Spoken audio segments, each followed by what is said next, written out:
Again, if we look at the Fethullah Gülen movement, we see that they internalize the knowledge of his teachings and of the Quran, of the Hadith, the Sunnah, and they then act upon those teachings. Of course, as Fethullah Gülen says, reflection and intention is necessary, quote, to review and reevaluate the established views of man, life, and the universe is something people need to do. If they don't do it, they will not reach their objective. They will stray from it. And if that's true for people who are adults, how much more so for students who are in our school systems? Fethullah Gülen says, sound minds and character develop from pure thoughts and intentions.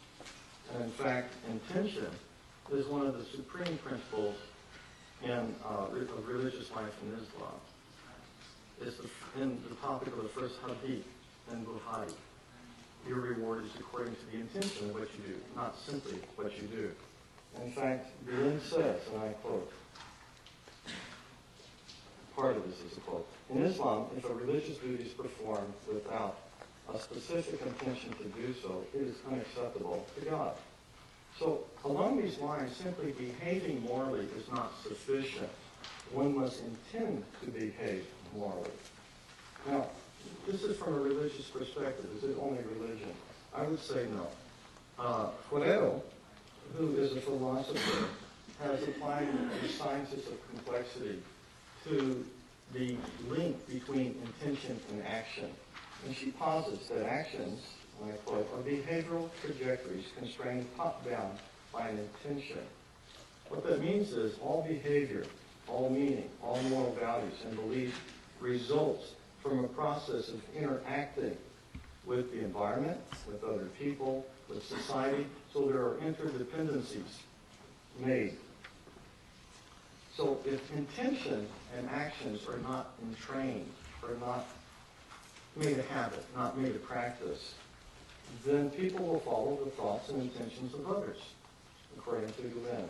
In other words, people conform to the people around them unless they intentionally will to do otherwise. Gülen says the school must be as perfect as possible in all respects, because students do conform to their peers, and they do conform to the community. The school must have an environment in which spiritual models are crucial in developing character. And this is perhaps the strongest point of the Gülen community, is that these schools do excel, not simply in academics, but they do so because they love and care for the students, and they focus on developing their own character as much as, if not more than, the student's character. In other words, to transform someone else, you first need to transform yourself. But I would add, though, although this is of foundational importance to transform yourself and to be a moral exemplar, the school, again, is not the student's only environment. And they interpret the actions of the teachers in a way that's according to the filters they have from their own community and their own environment.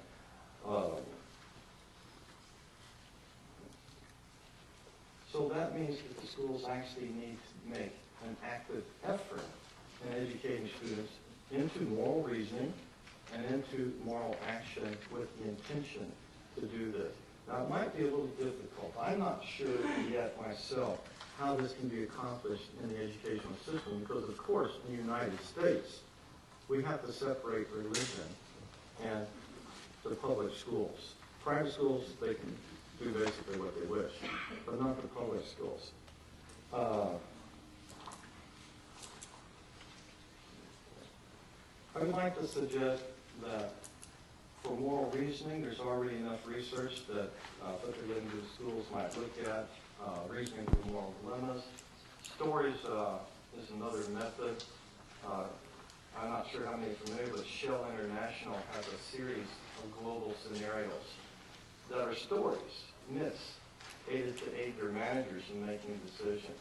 And our students need aid in making decisions that are moral.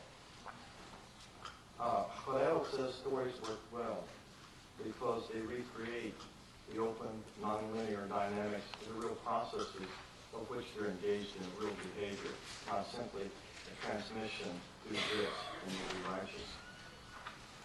Now, the 1 minute sign has come up, so I need to figure out what I should say next.